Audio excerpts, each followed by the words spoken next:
السلام علیکم ورحمۃ اللہ وبرکاتہ ان الحمد للہ والصلاة والسلام علی سید الانبیاء وعلی آلہ وصحبہ اجمعین اما بعد فاعوذ باللہ من الشیطان الرجیم بسم اللہ الرحمن الرحیم۔ انشاءاللہ الرحمن آج کے اس لیسن میں سورۃ النساء آیت 122 اور 123 ان دو آیات کا ترجمہ اور معنی کی مختصر سی وضاحت ہم پڑھیں گے اللہ کے حکم سے۔ اعوذ باللہ من الشیطان الرجیم بسم اللہ الرحمن الرحیم۔ والذین، اور وہ لوگ جو آمنوا ایمان لائے، وعملوا الصالحات اور اعمال کیے نیک، سندخلہم ان قریب ہم ان کو داخل کریں گے، جنات ایسے باغات میں، تجری من تحتها الانہار جن کے نیچے نہریں بہتی ہیں، خالدین فیہا اس میں ہمیشہ رہیں گے، وعد اللہ حق اللہ کا وعدہ سچا ہے، ومن اصدق اور کون زیادہ سچا ہے، من اللہ اللہ سے قیلا گفتگو میں بات میں، لیسا نہیں ہے بامانیکم تمہاری آرزویں، ولا اور نہ امانیجی آرزویں اہل کتاب کی، نجات تمہاری اہل کتاب کی آرزوؤں پر منحصر نہیں ہے۔ من یعمل سوءا جو برا عمل کرے گا، یجزا بھی اس کو جزا دی جائے گی، ولا یجد اور نہیں پائے گا، لہو اس کے لیے، من دون اللہ اللہ کو چھوڑ کر، ولیًا دوست، ولا اور نہ نصیرہ مددگار۔ اعوذ باللہ من الشیطان الرجیم بسم اللہ الرحمن الرحیم۔ والذین آمنوا وعملوا الصالحات سندخلہم جنات تجری من تحتها الانہار خالدین فیہا ابدا وعد اللہ حقا ومن اصدق من اللہ قیلا لیس بامانیکم ولا امانیج اہل الکتاب ومن یعمل سوءا یجز به ولا یجد له من دون اللہ ولیا ولا نصیرا۔ اور جو لوگ ایمان لائے اور انہوں نے نیک اعمال کیے، ہم ان کو عنقریب ایسے باغوں میں داخل کریں گے جن کے نیچے سے دریا بہتے ہیں، وہ ان میں ہمیش رہیں گے۔ اللہ کا وعدہ برحق ہے اور اللہ سے زیادہ سچا کس کا قول ہو سکتا ہے۔ نجات تمہاری آرزوؤں پر موقوف ہے، نہ ہی اہل کتاب کی آرزوؤں پر۔ جو شخص کوئی برا کام کرے گا اسے اس کی سزا دی جائے گی اور وہ اللہ کے مقابلے میں اپنے لیے کوئی حمایتی یا مددگار نہ پائے گا۔ انشاءاللہ آج کے لیسن میں ہم پڑھیں گے اللہ کا وعدہ ان لوگوں کے لیے جو کہ نیک اعمال کرتے ہیں، تو اللہ تبارک و تعالیٰ نے ان سے کس چیز کا وعدہ کیا ہے۔ اللہ فرماتا ہے وہ لوگ جنہوں نے نیک اعمال کیے ان کے لیے باغات ہیں جن کے نیچے نہریں جاری ہوتی ہیں۔ جنت جو لفظ ہے اس کا جو روٹ ہوتا ہے وہ ہوتا ہے جنت۔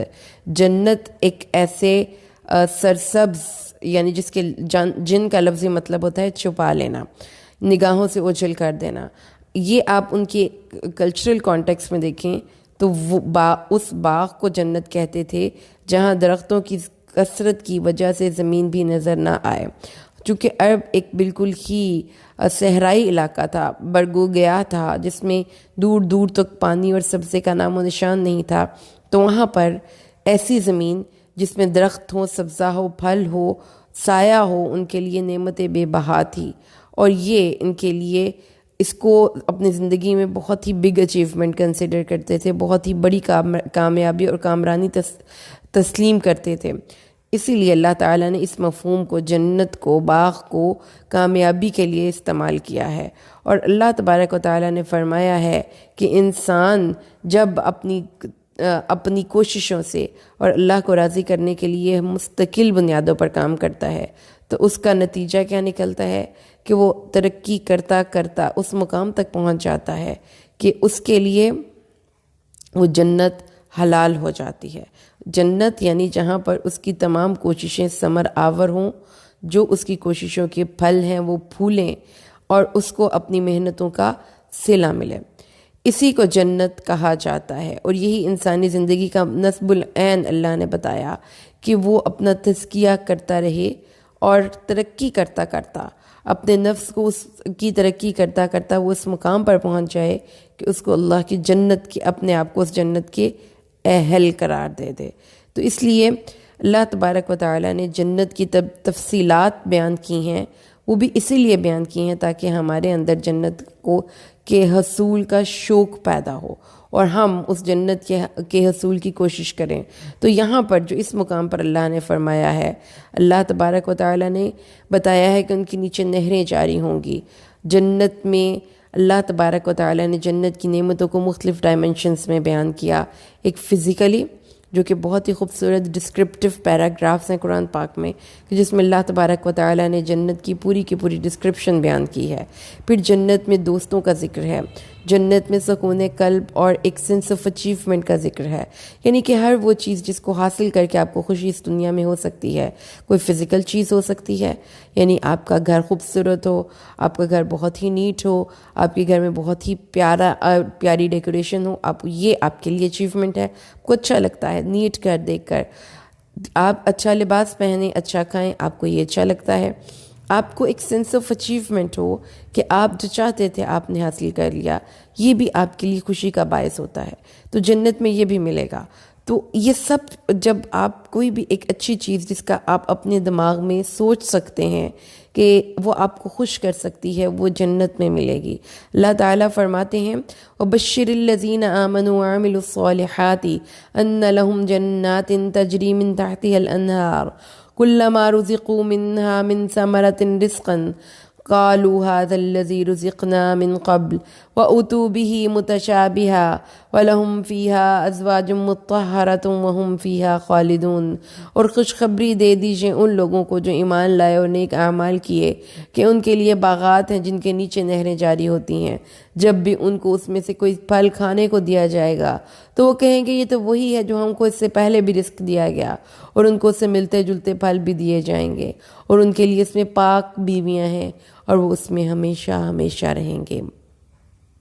اور پھر اللہ تبارک و تعالیٰ نے فرمایا کہ جو جنت ہے وہ ایک ایسی خوبصورت جگہ ہے جس میں کوئی لغو بات اس میں وہ نہیں سنیں گے. اللہ فرماتا ہے کہ لا یسمعون فیہا لغوا ولا تأثیما الا قیلا سلاما سلاما. وہاں پہ ہر طرف سے سلامتی اور سلامتی کی آواز آئے گی. کوئی گناہ کی، کوئی لغو کی، کوئی جھگڑے کی، کوئی ایسی بات نہیں جس سے کسی کی دل آزاری ہو. جنات عدن يدخلونها ومن صلح من آبائهم وأزواجهم وذرياتهم والملائكة يدخلون عليهم من كل باب سلام عليكم بما صبرتم فنعم عقبى الدار. تو صابرین جو اللہ کے ہر فیصلے پر سر اطاعت خم کرتے ہیں، یہ وہ لوگ، ان کی کا ڈسکرپشن کرتے ہوئے اللہ فرماتا ہے کہ اللہ ان کو عدن کے باغات میں داخل کرے گا، اور جو بھی ان کے باپ، ان کی اولادیں اور ان کے بیوی بچوں میں سے ان کے ساتھ نیک اعمال کر کے جانے کے اہل ہو گئے، وہ سب کے سب ایک جنت میں جمع ہو جائیں گے. ایک فیملی گیدرنگ ہوگی، فیملی ری یونین ہوگی، اور اس میں کیا ہوگا، اور اس کو سرو کریں گے فرشتے، ہر دروازے سے آ رہے ہوں گے، سلوٹیں مار رہے ہوں گے، سلام علیکم. آپ اس کے ویژول امیجری کریں، ایک بہت بڑے سے ہال میں ہم سب جمع ہیں اور ہمارے ارد گرد فرشتے ہاتھ باندھے کھڑے ہیں، اور ہم پر اور باوردی، جیسے آپ کہتے ہیں نا باوردی، وہاں پر چوکنے جو بیرے ہوتے ہیں وہ فرشتے ہوں گے، اور پھر وہ ہمیں سلام کریں گے، ہمیں سلوٹ کریں گے، ہمارا اکرام کریں گے. اللہ تعالیٰ نے یہ ان لوگوں کو جزا دی ہے جو اپنی دنیا کی زندگی اللہ کے حکموں کے مطابق گزارتے ہیں، جو شیطان کے پیچھے نہیں چلتے. وَأُدْخِلَ الَّذِينَ آمَنُوا وَعَمِلُوا الصَّالِحَاتِ جَنَّاتٍ تَجْرِي مِن تَحْتِهَا الْأَنْهَارُ خَالِدِينَ فِيهَا بِإِذْنِ رَبِّهِمْ تَحِيَّتُهُمْ فِيهَا سلام. ان کو سلام کہا جائے گا.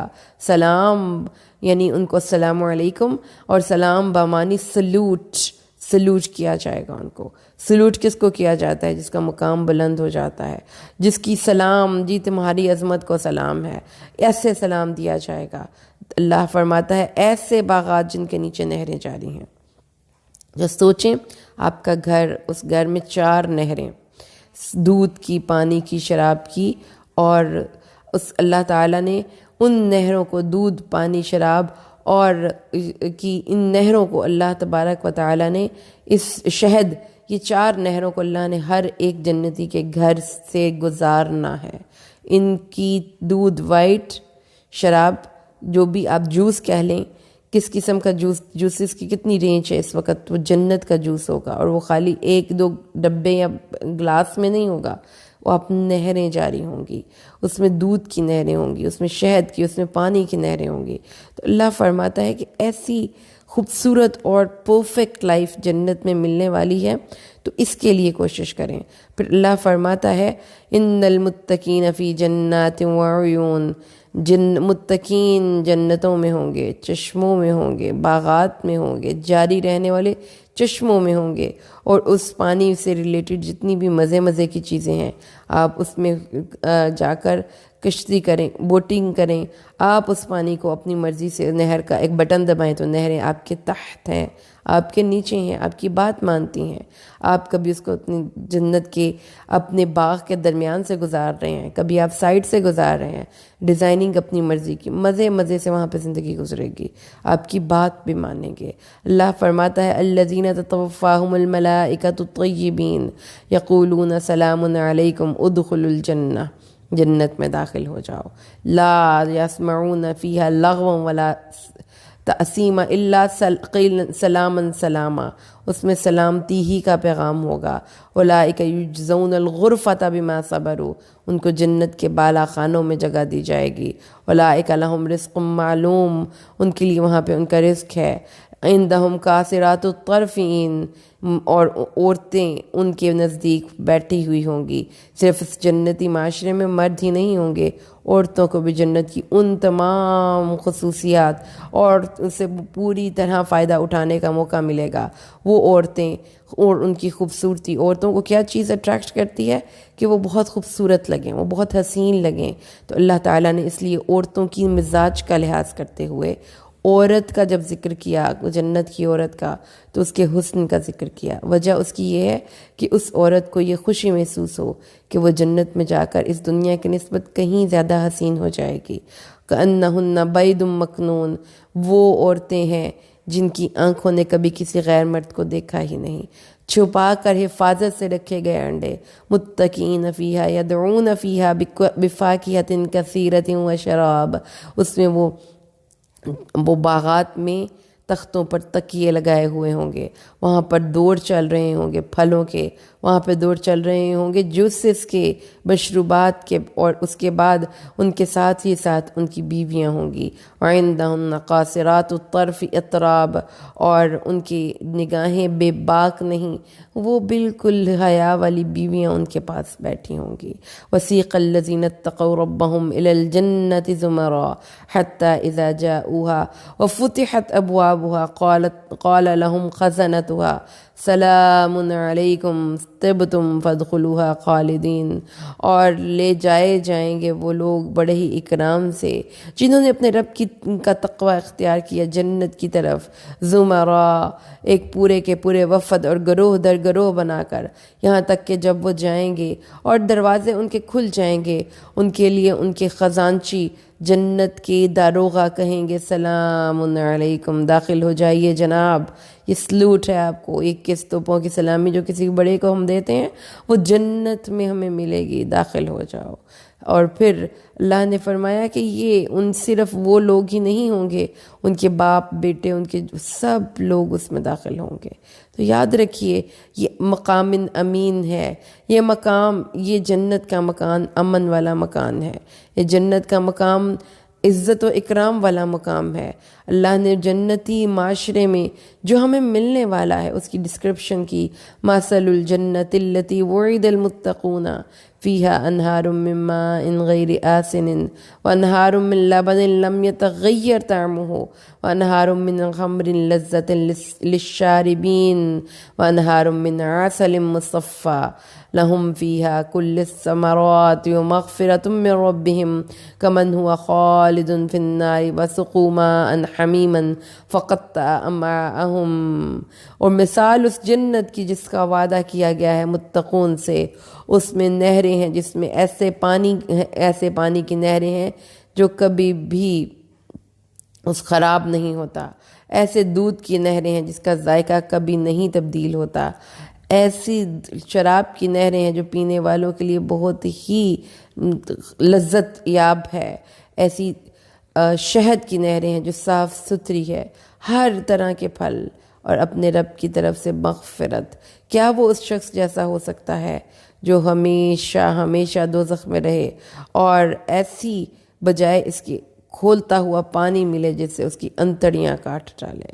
تو یہ کیسی اللہ نے ہمیں یہ بات بتا دی کہ جو لوگ بھی اعمال نیک کرتے ہیں وہ اور ان کے باپ دادا ایک ہی جنت میں جمع ہوں گے۔ اگر آپ کی نچلے والی جنت میں آپ ہیں اور آپ کے پاپا آپ کی اوپر والی جنت میں ہیں تو اللہ آپ کو بھی ان کے اعمال کی وجہ سے اوپر والی جنت میں پہنچا دے گا۔ اللہ تعالیٰ نے ہمیں یہ سمجھا دیا کہ یہ حاصل کس کو ہوگا۔ وَلِمَنْ خَافَ مَقَامَ رَبِّهِ جَنَّتَانِ، وہ جو اپنے رب کے سامنے کھڑا ہونے سے ڈرا اس کے لیے 2 جنتیں ہیں، ذواتا افنان، جو بہت ہی زیادہ اس کی ہر چیز کی 2 شاخیں ہیں، ہر چیز کے 2 وہاں پر فارمز ہوں گی، اور یہ جوڑے والی جنت اس شخص کو ملے گی۔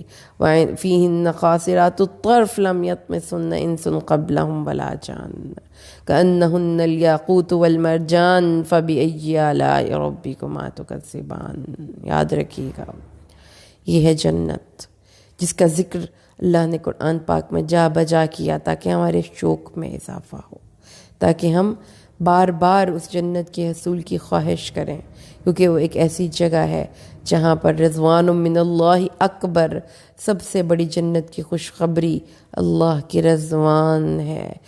اللہ کبھی ناراض نہیں ہوگا۔ اللہ اپنے جنتیوں سے مخاطب ہو کے کہے گا، جب اللہ جنتیوں سے مخاطب ہوگا تو اللہ فرمائے گا کہ مانگو، اور کیا مانگتے ہو؟ تو وہ اللہ سے کہیں گے اللہ ہمیں سب کچھ تو مل گیا، اب ہم اور کیا مانگیں؟ ہر کچھ مانگنے کے بعد بھی ان کی جب دماغ شل ہو جائیں گے، سوچوں میں ختم ہو جائے گی کوئی چیز جو ان کو چاہیے ہے، تو پھر اللہ فرمائے گا کہ میری طرف سے اب تمہیں ملتی ہے یہ عطا۔ کیا عطا؟ میں تم سے راضی ہو گیا، میں کبھی تم سے ناراض نہیں ہوگا۔ تو وہ جنت ہے جس کے حصول جو یہ ڈیزرو کرتی ہے کہ اس کے حصول کے لیے ہم دن رات ایک کریں، کیونکہ وہ جگہ ہی ایسی خوبصورت جگہ ہے جس میں نہ کوئی بیماری ہے، جس میں نہ کوئی تھکاوٹ ہے، جس میں نہ کوئی سر درد ہے، جس میں نہ کوئی جھگڑا ہے، جس میں نہ کوئی دل آزاری ہے، جس میں کوئی سینس آف لاس نہیں، اس میں ہر وقت سینس آف اچیومنٹ ہے۔ آیت 123 سورۃ النساء، نجات تمہاری آرزوؤں یا اہل کتاب کی آرزوؤں پر موقوف نہیں ہے، جو شخص برا کام کرے گا اسے اس کی سزا دی جائے گی، اور وہ اللہ کے مقابلے میں اپنے لیے کوئی حمایتی یا مددگار نہ پائے گا۔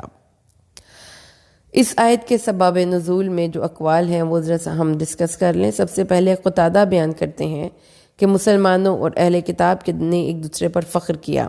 اہل کتاب نے کہا ہمارے نبی تمہارے نبی سے پہلے ہیں، ہماری کتاب تمہاری کتاب سے پہلے نازل ہوئی، لہٰذا ہم کو تم پر فضیلت ہے۔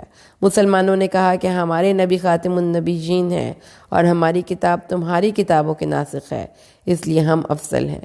اس موقع پر یہ آیت کریمہ نازل ہوئی۔